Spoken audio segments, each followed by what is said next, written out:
काश मैं तेरे हंसी हाथ का कंगन होता।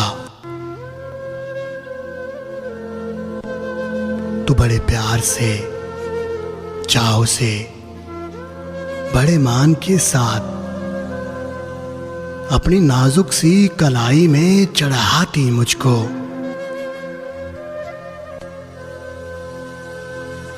और बेताबी से फुर्सत के खिजा लम्हों में तो किसी सोच में डूबी जो घुमाती मुझको। मैं तेरे हाथ की खुशबू से महक सा जाता।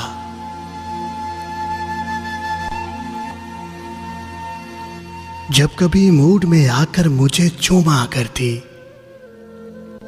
तेरे होंठों की मैं हिद्दत से दहक सा जाता।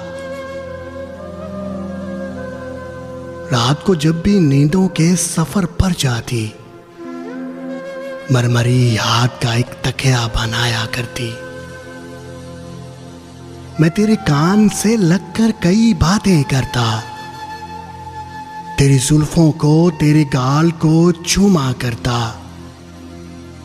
जब भी तू बंद कब आँख खोलने लगती जाना, अपनी आंखों को तेरे हुस्न से खैरा करता।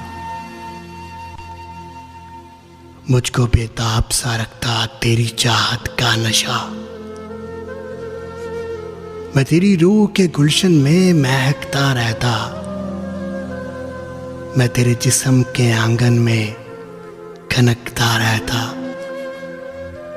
कुछ नहीं तो यही बेनाम सबंधन होता। काश मैं तेरे हंसी हाथ का कंगन होता।